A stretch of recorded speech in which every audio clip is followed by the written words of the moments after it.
2024년도 12월 3일 화요일입니다. 오늘은 창세기 12장 1절부터 마지막 20절까지 말씀입니다.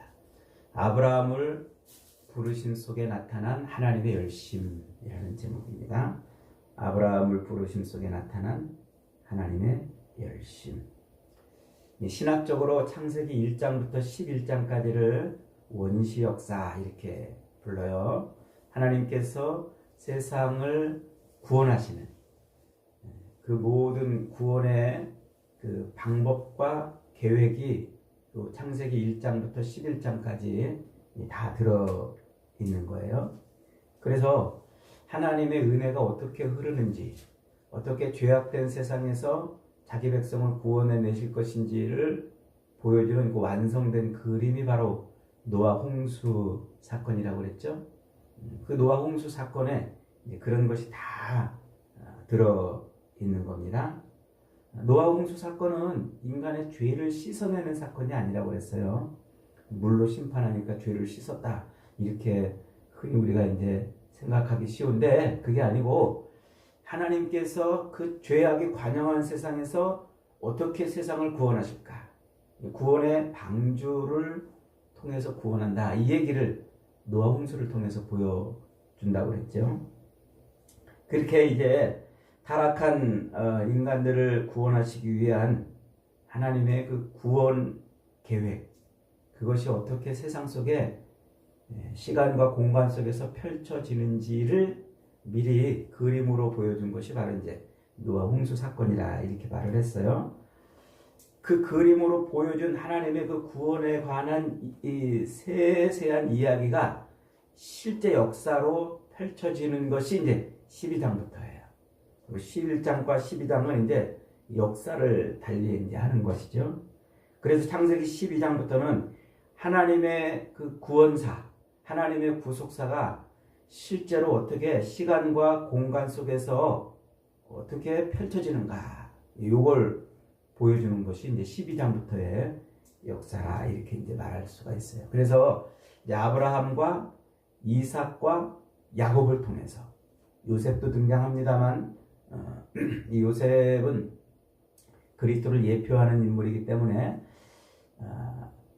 아브라함과 이삭과 야곱, 이 세 명의 족장을 통해서 하나님의 나라를 어떻게 만들어 가시는지, 그리고 그 하나님의 나라를 통해서 어떻게 자기 백성들을 이끌어 가시는지, 이걸 보여주는 게 이제 창세기 12장부터의 역사입니다. 자, 우리가 제가 지난번에 창세기 3장을 창세기 강의 세 번째 할 때 말씀을 드렸습니다. 잊어버리지 말라고 말씀을 드렸는데, 그게 뭐냐면 이 창세기는 하나님의 구원 계획의 핵심적인 출발점이고 구원의 역사를 펼쳐가는 장이라 그랬죠.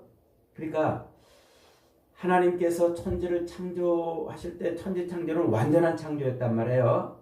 그 창조는 불완전한 창조, 혹은 하나님이 실수한 창조, 이게 아니고 이미 완전한 하나님의 창조가 있었어요.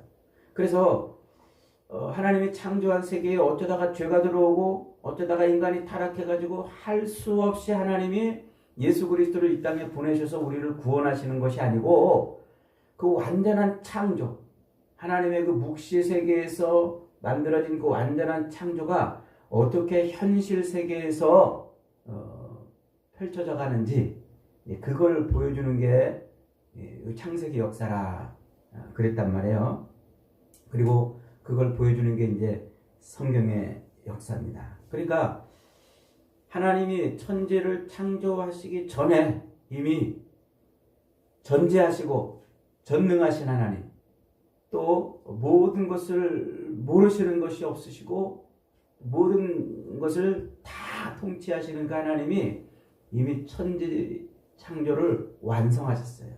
인간도 완전히 창조하시고 하나님의 완전한 나라를 이미 묵시세계에서 펼쳐 완성하셨단 말이에요.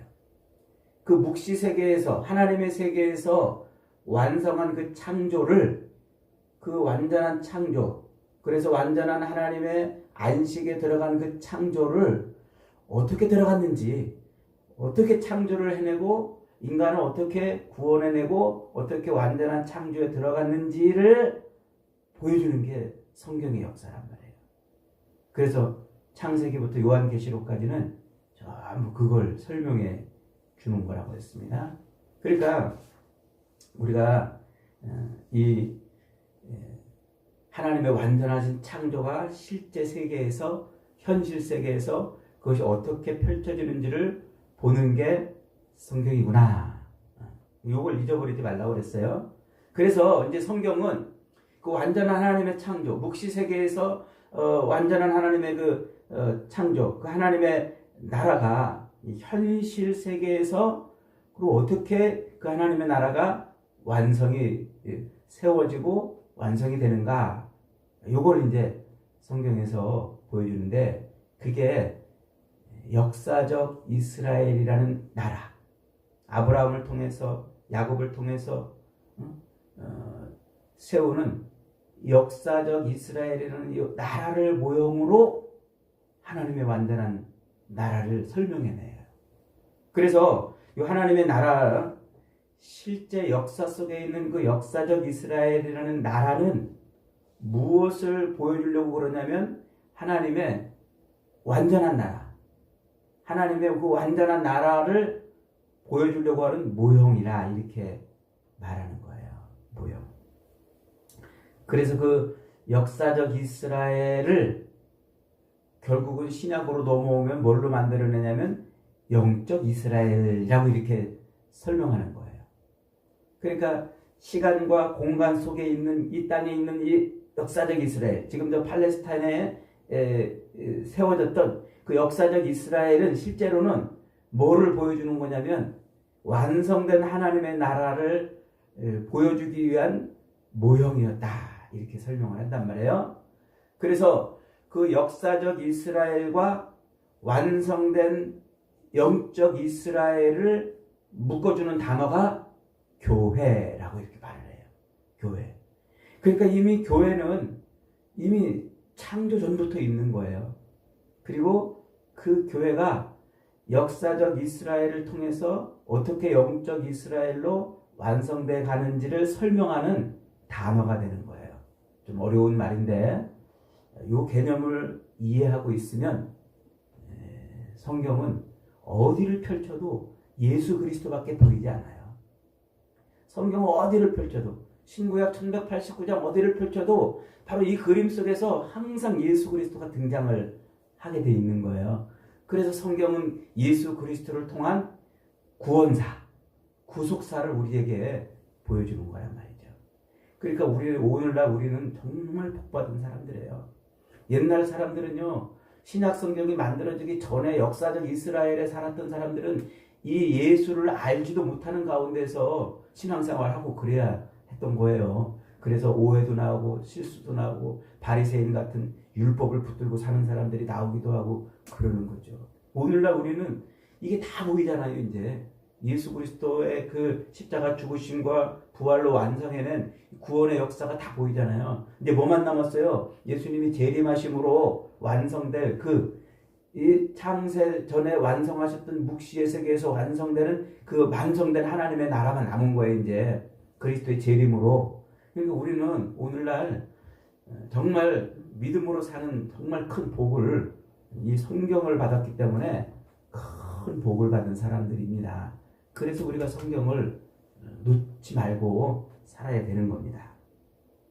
자, 그래서 이제 요 창세기 12장부터는 여자의 후손으로 오실 예수 그리스도, 그 예수 그리스도로 말미암아 이루어질 하나님의 나라, 하나님의 나라와 그리고 그 하나님 나라 백성들의 그 삶, 그 신앙의 삶, 구체적으로 시간과 공간 속에서 육신의 삶을 살아야 되는 그 백성들의 삶 속에서 그 신앙이 어떻게 하나님이 원하시는 믿음으로까지 자라가게 되는가, 요거를 실제 인물들을 통해서 이제 보여주는 거예요.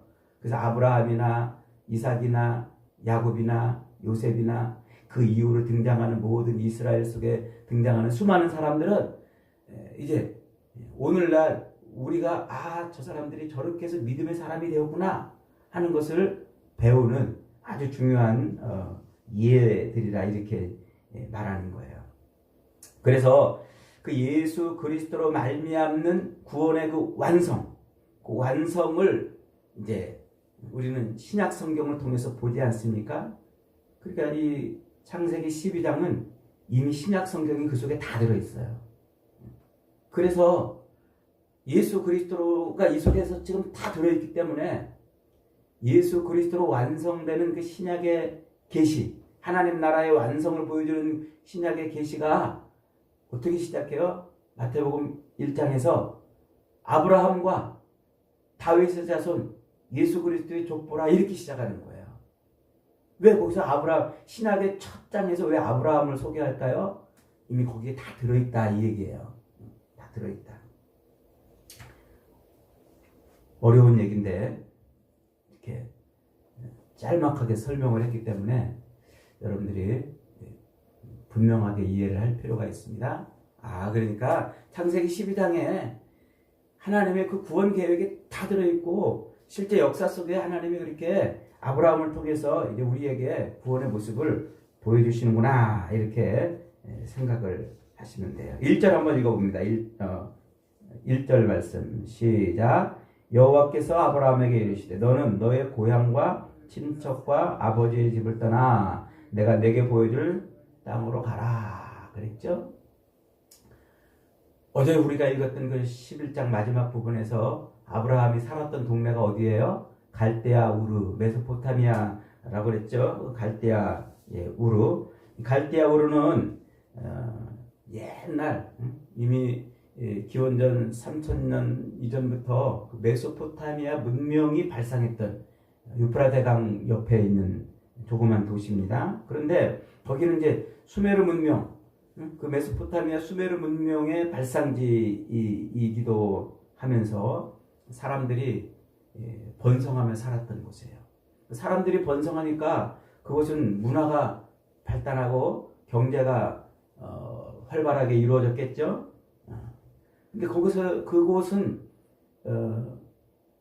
하나님을 섬기는 백성들이 있는 게 아니라 역시 타락한 인간들이 살고 있는 곳이었어요. 그래서 그 갈대아우르는 달의 여신 신이라고 하는 난나라고 이렇게 표현하는 그 달의 여신을 섬기는 바로 그런 동네예요. 그래서 거기는 이 고대 유적을 이렇게 살펴보면 지구라트라고 이제 이렇게 설명을 하는 그런 우상을 섬기던 그런 건축물들이 상당히 많이 있었어요. 그래서 거기에 살고 있던 아브라함의 아버지 데라도 뭘 팔아먹고 살았던 사람이에요? 우상을 팔아먹고 살았던 사람이에요. 우상을 조각해가지고 만들어가지고 나무나 혹은 돌로 우상을 깎아가지고 그렇게 그거 팔아서 먹고 살았던 사람이에요. 그 아브라함도 우상을 팔던 사람이라는 것이죠. 그렇게 문명적으로 또 경제적으로 문화적으로 발전했지만 그런 타락된 도시에서 하나님이 아브라함을 건져내는 거예요. 타락된 도시. 아담과 하와의 범죄로 말미암아 타락된 인간의 삶에서 하나님이 우리를 구원해낸다는 것을 실제적으로 보여주는 거예요. 그래서 그런 타락된 도시, 죄악이 관영하고 우상을 섬기는 사람들이 넘쳐났던 거기에서 하나님이 이제 아브라함을 부르시는 것이죠. 그래서 그 아브라함을 하나님 나라를 세우는 기초로 삼아 주십니다. 그러니까 아브라함은 어떤 사람이에요? 아브라함은 하나님 앞에 무슨 믿음의 시험을 봐가지고 공채로 택함받은 사람이 아니에요. 그리고 또 그는 무슨 천부적으로 타고난 무슨 믿음의 체질을 갖고 있던 사람도 아니에요. 한번 딱 믿으면은 그 믿음이 흔들리지 않는 믿음으로 살았던 사람도 아니란 말이에요. 그저 우상을 만들어서 파는 도시에서 먹고 살기 위해서 우상 만들어서 팔던 그런 타락한 삶을 살던 사람이었단 말이에요. 그리고 믿음으로도 그가 뭐 대단한 믿음을 가진 사람이 아니었어요. 인간적으로도 윤리나 도덕적으로도 그가 무슨 정의롭고 의로운 사람이 아니었어요. 그는 오히려 자기의 목숨을 유지하고 보존하기 위해서 가족까지, 아내까지 팔아먹는 그런 비열한 심정을 가진 사람이었단 말이에요. 그런 사람. 그러니까 인간은 아담의 타락 이후로 인간은 선악을 아는 일에 자기가 주인이 돼가지고 자기가 하나님의 자리에 올라서 자기 욕망과 욕심을 채우기 위해서 남을 죽이며 사는 그런 가인의 삶을 사는 존재가 됐다고 그랬잖아요. 그게 지금 아브라함의 삶이었단 말이에요. 그래서 오늘 우리가 읽은 이 12절 이하에 보면은 어떻게 합니까? 자기 살겠다고 자기 아내 사례를 애굽 왕에게 팔아먹습니다. 팔아먹었다라고 표현을 하는 것은 애굽 왕이 그에게 많은 재물을 주잖아요. 재물을 주는데 그 재물을 아무 양심에 받지 않고 자기 아내가 애굽 왕에게 가는 대가로 다 그걸 받았단 말이에요. 그때 아브라함이 이제 거부가 되는 거예요. 부자가. 그리고 거부가 돼가지고 그때 몸종 하나 종들도 많이 봤는데 그 몸종 중에 하나가 하갈이에요. 나중에 이제 그 하갈을 통해서 이스마엘을 낳아가지고 이삭의 후손과 이스마엘의 후손이 지금껏 싸우는 그런 역사의 혼란을 아브라함은 그렇게 실수하며 만들어내는 그런 인물이었단 말이에요. 그러니까 자기 살기 위해서 애굽 왕에게 아내를 팔아먹는데 그 아내를 자기 누이라고 속이죠. 누이. 실제로 이 사라는 아브라함의 배다른 누나예요. 배다른 누나. 배다르다는 말은 뭐예요? 배가 다르다는 말은 뭐예요? 씨가 같다는 말이에요. 아버지가 똑같아요. 아버지는 데라. 그러니까 아브라함도 아버지 데라 밑에서 자식으로 태어났고 이 데라가 배다른 여인을 통해서 사라를 낳은 거예요. 지금 우리 식으로 생각하면 그런 망측한 일을 이런 배다른 형제끼리 어떻게 결혼을 해? 이런 망측한 일이 이렇게 생각할 수 있지만 여기는 신의 한 수가 들어있는 거예요. 하나님의 진짜 놀라운 섭리. 그러니까 그 아벨을 대신한 셋, 그 셋의 후손으로 온 셈의 후손으로 이제 아브라함이 오지 않습니까? 아브라함의 아버지 그 데라도 셈의 후손이잖아요. 그러니까 그 셈의 후손인 이 데라, 그 데라에게서 아브라함과 사라가 나온 거예요. 이것은 창세기 6장에서 하나님의 아들들과 딸들이 결혼해가지고 타락한 삶을 보여주는 그 가인의 후손으로부터 온 것이 아니라는 것을 보여주는 거예요. 그러니까 이 아브라함과 데라는 같은 씨, 같은 혈통을 가진 거예요. 같은 씨, 같은 혈통. 타락한 가인의 후예들하고 혼합되지 않고 섞이지 않았다는 거예요. 그래서 아브라함은 하나님의 셈으로부터 오는 아벨로부터 오는 그리고 셋으로 이어져서 셈으로 이어지는 그 혈통 안에 언약의 탯줄 안에 있다. 아브라함도 사라도 언약의 탯줄 안에 있다. 인 걸 보여주는 거예요.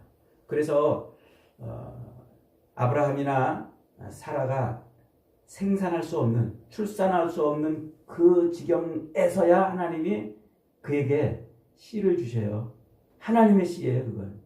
인간의 씨가 아니라 하나님의 씨.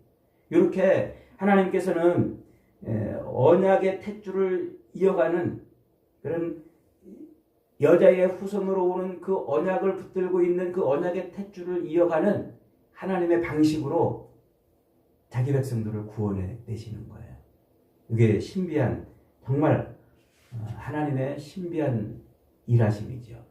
이걸 이제 흔히 그냥 쉽게 이건 정말 신의 한 수다 이렇게 이제 표현을 해본 겁니다. 신의 한 수다. 자, 그러니까 이 아브라함은 하나님의 부르심 속에서 이 아브라함을 볼 때 우리는 뭘 볼 수 있습니까? 아브라함은 그저 그냥 타락된 존재, 그 아담의 타락된 삶을 살고 있는 그 죄인이었단 말이에요. 범죄한 그 죄인, 그런 삶을 사는 데서 하나님이 그를 건져내신 거예요. 우상을 만들어서 팔아서 먹고 사는 하루하루 우상 만들어 파는 사람 중에서 하나님이 건지셨고, 그리고 그를 통해서 하나님의 역사를 이뤄간다는 것이죠. 그러니까 믿음이라는 게 뭐예요? 믿음은 나에게서 나오는 게 아니에요. 하나님이 우리에게 넣어주시는 거예요. 내가 돈으로 살 수 있는 것도 아니에요. 하나님이 주셔야만 우리가 믿음을 받는 거예요. 하나님은 아브라함에게 이렇게 믿음을 주시고, 그 믿음을 어떻게 하세요? 그 믿음을 이제 성장시켜 간단 말이에요. 성장시켜. 하나님이 그렇게 믿음을 주셨으면, 이제 그 믿음을 우리가 받았으면, 우리는 그 믿음의 그릇에 이제 뭘 담으면 돼요? 순종의 제물을 담으면 돼요. 이제 아브라함의 삶이 그걸 보여줘요. 믿음을 받았는데, 이게 자기 믿음이 아니었다는 것을 자꾸 실수하잖아요. 자꾸 반복하고 또 실수하고. 그래서 하나님이 그 믿음을 언약을 자꾸 끌어내가지고 별을 보여주고, 끌어내가지고 자꾸 언약을 확인시켜주면서 그 믿음을 자꾸 끌고 가시는 거예요. 그래서 아브라함으로 하여금 결국은 뭐예요? 순종. 그의 삶을, 자기가 받은 그 믿음을 순종의 삶으로 살아내는 데까지 하나님이 끌고 가시는 거예요. 그래서 하나님께서 아브라함을 어디까지 끌고 가십니까? 자, 모리아 산까지 끌고 가시는 거예요. 모리아 산에 가서 자기 아들 이삭을 죽임으로, 그러므로 하나님 앞에 순종을 보여주는 그 자리까지 끌고 가세요. 거기에서 비로소 아브라함은 하나님이 준비하신 어린 양, 그 어린 양을 통해서 하나님을 예배하지 않습니까? 그러니까 하나님께서 아브라함에게 믿음을 주시고, 그 믿음을 순종하는 자리까지 그의 삶에서 끌고 가시는 거예요. 끌고 가셔. 그래서 아브라함의 복의 근원이 된 이유가 뭐예요? 아브라함의 복의 근원이 된 이유는 하나님이 요구하시는 그 모리아 산까지, 그 믿음의 경지까지 갔기 때문에 그런 거예요. 갔기 때문에. 아브라함은 그 믿음으로 약속의 씨인 예수를 이 땅에 출산해낸 거예요. 그 믿음으로 하나님이 끌고 가시는, 이렇게 실수하고 저렇게 실수하는데도 하나님이 자꾸 약속을 보여주시고, 내가 너를 반드시 복의 근원이 되게 할 거라는 그 약속에 끌려가면서 삶에서 좌충우돌, 이렇게 넘어지고 저렇게 실수하는 가운데에서도 그 순종의 모리아산까지 올라갔기 때문에, 거기서 하나님이 준비하신 어린 양으로 제사하는 삶이 됐기 때문에, 그래서 아브라함의 복의 근원이 된 겁니다. 만약에 아브라함이 하가를 통해서 낳고 그냥 거기서 끝났다면 어떻게 됐겠어요? 예수가 출산하지 않잖아요. 세상에 예수라는 그런 분이 올 수가 없는 거예요. 이게 아브라함의 삶에서 보여주는 겁니다. 여러분, 믿음이라는 건 그런 거예요. 하나님 복 주세요. 하나님 믿습니다. 저한테 복 주세요. 이게 믿음이 아니라는 거예요. 믿음은 하나님이 내게 넣어주신 그 언약, 그 약속을 바라보면서 하나님이 나를 이끌어 가시는 그 순종의 자리, 거기까지 가야 되는 게 믿음이에요. 거기까지. 그래서 하나님이 요구하시는 그 자리까지 올라가서 거기에서 예수를 출산해내는 게 믿음이란 말이에요. 그게 바로 믿음이에요. 예수를 담아서 세상에 전하는 거죠. 예수를 통해서 세상에 복음이 증거되도록 하는 그 자리까지 가게 하는 것, 그런 삶을 살아내는 것, 그게 믿음의 삶이란 말이에요. 믿음의 삶. 예수 믿으면 내가 이 땅에서 복 받으니까 하나님 믿습니다. 저 복 주세요. 그게 믿음이 아니고, 하나님의 언약을 붙들고 그 언약이 가리키는 그 헌신의 자리, 그 순종의 자리, 요구하는 그 모리아 산까지, 자기를 죽이는 자리까지 나아가서 거기에서 비로소 예수가 등장하는 게 믿음이란 말이에요. 그게 진짜 믿음이에요.